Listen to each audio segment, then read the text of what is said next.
20 states and Washington, D.C. are suing the Trump administration now in a new lawsuit just filed Monday.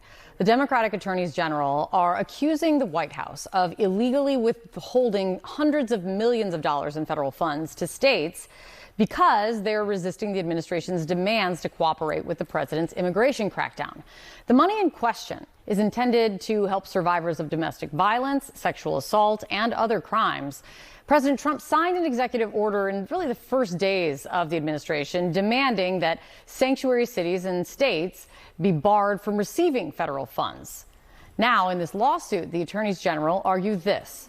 The challenged conditions would force these states into an untenable position, either forfeit access to critical resources for vulnerable crime victims and their families, or accept unlawful conditions allowing the federal government to conscript state and local officials to enforce federal immigration law. Joining me right now is the Attorney General who's leading the charge in this lawsuit, New Jersey AG Matthew Platkin. Thank you so much for being here. Withholding funds has become part of the president's strategy in getting people to bend to his demands. Universities, law firms, just two examples. Why are you taking him to court over this now? Well, Kate, look, these funds have been around since Ronald Reagan was president, when as a nation, we said we were systematically failing victims of crime, as you noted, victims of sexual assault, domestic violence, child sex abuse, gun violence, and said we're going to fund two things: compensation for them. So think about when your family member is murdered, help pay for a funeral, or if you're a victim of domestic violence, help you get housing. And we're going to make sure that the services are in place to help them navigate the criminal justice system and seek justice. So the idea that for the first time in over 4 decades, any president would condition these funds on something wholly unrelated to their purpose, unrelated to what Congress said they were supposed to do, and say, unless you agree to my illegal demand, we're going to tell sexual assault survivors and domestic abuse victims that they're out of luck. I think it's unconscionable. It's patently illegal. And it's one of the most heinous things I've seen from any administration.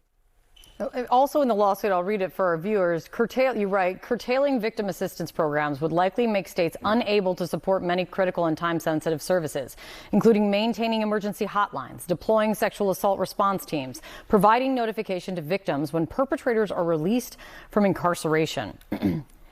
It's this kind of impossible choice that has led universities to reach deals with the Trump administration over, for them, it was critical research funding for their schools with, research projects, scientific projects in progress. And this is something that goes even beyond that. I mean, with that choice that it seems states are facing with this, could this reach a point where providing those services outweigh standing up to the administration over sanctuary policies? Well, let's be clear what we're doing. We cooperate with the federal government on immigration proceedings for a whole range of violent criminals and other folks who have violated the law. Their talking point is a complete lie. What we are saying is that in this case, it's immigration. But what if it was a Democratic president saying you won't get funds unless you agree with his abortion policies, or you name the policy that a president could pick? We have checks and balances in this country for a reason. And when Congress appropriates funding, bipartisan funding that has been around for 4 decades to fund some of those the most critical services for our victims, the most vulnerable people in our population who don't break down across Democratic or Republican lines, it affects every community in our country. I cannot believe that I've had to file a lawsuit to say, don't use these people who I deal with every day as the chief law enforcement officer. Don't use them as political pawns. That's what we're talking about in this lawsuit. Related to this is other efforts going on through the administration. The Attorney General Pam Bondi has sent a letter to the city of Boston and many other sanctuary cities demanding that they cooperate with the administration's crackdown on immigration. Very similarly, the deadline to comply was yesterday. And I brought up Boston because the Boston mayor actually held a press conference refusing to comply and explaining why. Here's what she said. Unlike the Trump administration, Boston follows the law. And Boston will not back down from who we are and what we stand for. On the list of that the Attorney General Bondi is targeting, there are several cities in New Jersey that have received the same letter. And also I've seen the mayors pushing back as well. What could this mean for New Jersey? Well, it's part of a pattern and practice of pursuing a political agenda and violating the law rather than doing what they say they care about, which is to ensure law and order.